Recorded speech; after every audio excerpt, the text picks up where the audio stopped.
In this 8th part of the bathroom LVP project, we're going to be putting in a door jamb.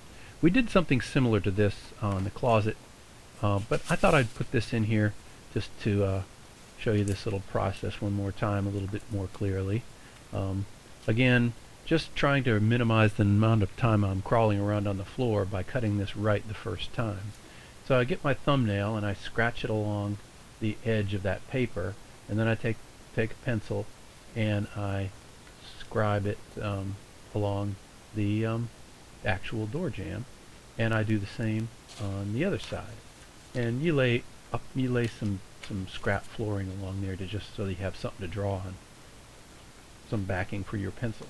And again, draw on where the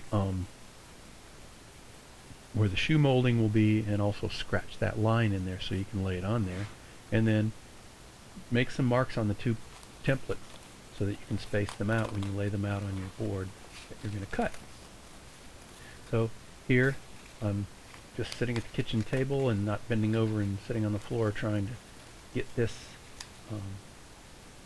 stuff straightened out, and you can see it's not even square. So yeah, if you presume square, you might be sorely disappointed.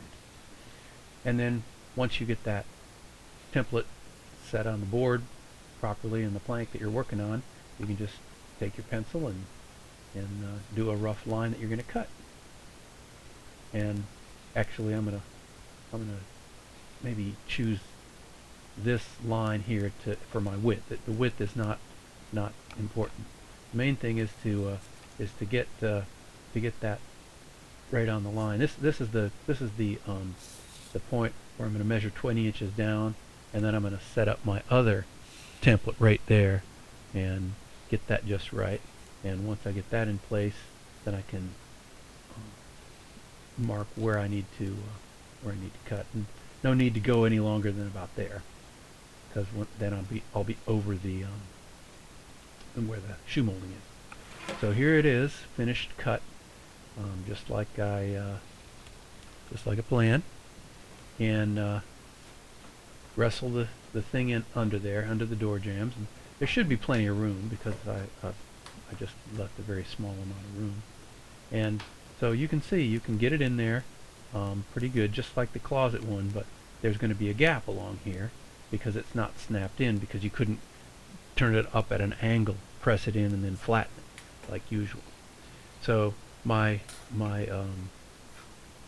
checking my distance between the wall to make sure that I've got the right distance, and I put some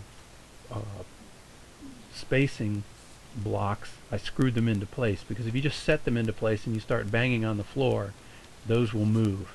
And this is going to take some persuasion with some tapping before it's going to go in there, so I figured I'd better back it up. So on the opposite wall I put in that spacing, and I'm having to bang this thing pretty good to get these to get this thing in, and I've done it pretty good there. I think got that in there. And try the other side. Now I had to actually lift this one up with the pry bar before I could get that in there, but I got that one too. So now we just pry out the little edges, and we've got that plank in place. We'll finish out this door by adding this transition piece that they supply at the flooring store.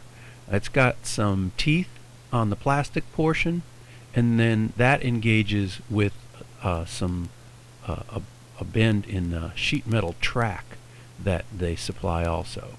So it looks like a one-time thing. Like once you push that on there, getting it off, you'd probably tear it up. So I got to make sure this is right.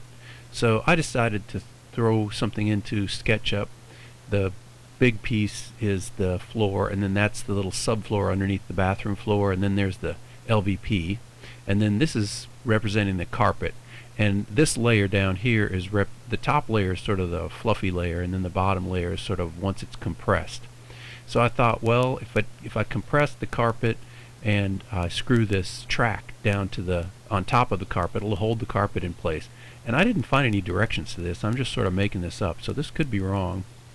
But I figured that this is how it's supposed to go, but I realized that if you push down on this, that area under there is going to compress more, so that thing is probably going to tilt when you walk on it.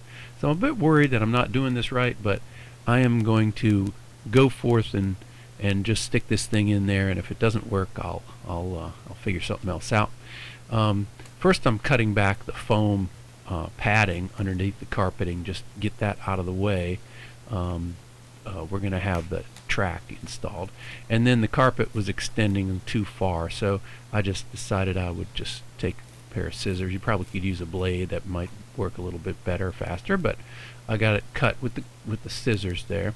And also the carpet was a little big against the wall, as it turned out. Might have been stretched out, so I had to make a few little cuts to make it look like it was going to fit better. And then I took just a chunk of this